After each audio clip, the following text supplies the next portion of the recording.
Hi friends, അസ്സാം വലൈക്കും. അപ്പോൾ ഞാനിന്ന് വന്നിട്ടുള്ളത് നല്ല ടേസ്റ്റി ആയിട്ടുള്ള ഒരു പുഡിങ്ങിൻ്റെ റെസിപ്പി ആയിട്ടാണ്. തേങ്ങാപ്പാലും പഴവും വെച്ചിട്ടാണ് നമ്മൾ ഈ ഒരു പുഡിങ് തയ്യാറാക്കി എടുക്കുന്നത്. അപ്പോൾ എല്ലാവരും ഒന്ന് വീഡിയോ ഫുള്ളായിട്ട് കണ്ടു നോക്കുക.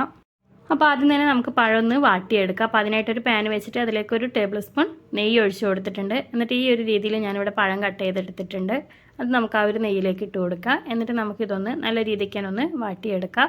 ഒരു മീഡിയം ഫ്ലെയിമിൽ വെച്ചിട്ട് ഇതേപോലെ ഇടയ്ക്കിടയ്ക്ക് ഇളക്കി കൊടുത്തിട്ട് നല്ലൊരു ഗോൾഡൻ കളറാകുന്ന വരെ നമുക്കിതൊന്ന് വാട്ടിയെടുക്കാം. ഇപ്പോൾ അത് ഏകദേശം ഒരു ഗോൾഡൻ കളറായി വന്നിട്ടുണ്ട്. ആ ഒരു സമയത്ത് ഇതിലേക്ക് ഞാൻ 1 ടീസ്പൂൺ പഞ്ചസാരയും കൂടി ചേർത്ത് കൊടുക്കുന്നുണ്ട്. അതൊന്ന് നന്നായിട്ടൊന്ന് മിക്സ് ചെയ്തതിന് ശേഷം നമുക്ക് ഗ്യാസ് ഓഫ് ചെയ്ത് കൊടുക്കാം. എന്നിട്ട് ഇതൊന്ന് മാറ്റി വെക്കാം. ഇനിയിപ്പോൾ ഞാനിവിടെ വേറൊരു പാൻ എടുത്തിട്ടുണ്ട്. അതിലേക്ക് ഞാനിവിടെ 1/4 കപ്പ് പഞ്ചസാര ചേർത്ത് കൊടുക്കുന്നുണ്ട്. നമുക്ക് ഈ ഒരു പഞ്ചസാര ഒന്ന് കാരമൽ ചെയ്തെടുക്കണം. അപ്പോൾ നല്ല ലോ ഫ്ലെയിമിൽ വെച്ചിട്ട് വേണം നമ്മളിതൊന്ന് കാരമൽ ചെയ്തെടുക്കാനായിട്ട്. അപ്പോൾ ഇതാ നമ്മുടെ പഞ്ചസാരൊക്കെ നല്ല രീതിക്ക് തന്നെ കാരമലായി വന്നിട്ടുണ്ട്. ആ ഒരു സമയത്ത് ഞാനിതിലേക്ക് ഒരു 1/2 കപ്പ് തേങ്ങ ചിരകിയത് ചേർത്ത് കൊടുത്ത് നല്ല രീതിക്ക് തന്നെ ഒന്ന് മിക്സ് ചെയ്തെടുക്കുന്നുണ്ട്. ഇനി ഇതിലേക്ക് ഞാൻ കുറച്ച് മുന്തിരി ചേർത്ത് കൊടുക്കുന്നുണ്ട്. ചേർത്ത് കൊടുത്തതിന് ശേഷം നമുക്ക് നന്നായിട്ടൊന്ന് മിക്സ് ചെയ്തെടുക്കാം. അതുപോലെ തന്നെ കുറച്ച് ബദാം ഇതേപോലെ ഒന്ന് കട്ട് ചെയ്തെടുത്തിട്ടുണ്ട്. അതും കൂടെ ചേർത്ത് കൊടുക്കുന്നുണ്ട്. ബദാമിന് പകരം നിങ്ങൾക്ക് അണ്ടിപ്പരിപ്പ് വേണമെങ്കിൽ അതും ചേർത്ത് കൊടുക്കാം. നമുക്കിതിന്ന് ഇടയ്ക്കൊന്ന് കടിക്കാൻ വേണ്ടിയിട്ട് നല്ല ടേസ്റ്റാണ്. ഇനിയിപ്പോൾ ഇതിലേക്ക് ചേർത്ത് കൊടുക്കുന്നത് തേങ്ങാപ്പാലാണ്. അപ്പോൾ ഞാൻ 1-ാം പാൽ 2-ാം പാലൊന്നൊന്നുമില്ല, നമ്മുടെ ആ ഒരു ആദ്യത്തെ ആ ഒരു പാലിനെ ഞാനിതിലേക്ക് ഒഴിച്ചു കൊടുത്തിട്ട് നല്ല രീതിക്ക് തന്നെ ഒന്ന് മിക്സ് ചെയ്തെടുക്കുന്നുണ്ട്.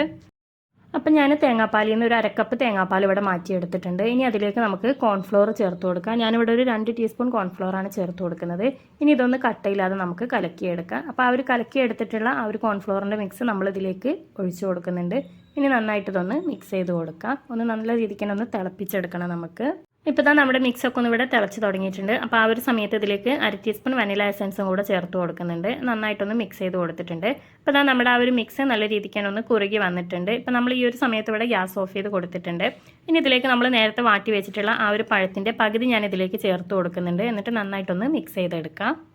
ഇനി നമുക്കിതൊന്ന് സെറ്റ് ചെയ്തെടുക്കാം. അപ്പോൾ അതിനായിട്ട് ഞാനിവിടെ ഒരു ട്രേ എടുത്തിട്ടുണ്ട്. ഇനി നമ്മൾ തയ്യാറാക്കിയിട്ടുള്ള ആ ഒരു മിക്സ് നമുക്ക് ഫുള്ളായിട്ട് ഇതിലേക്ക് ഇട്ട് കൊടുത്ത് സെറ്റ് ചെയ്തെടുക്കാം.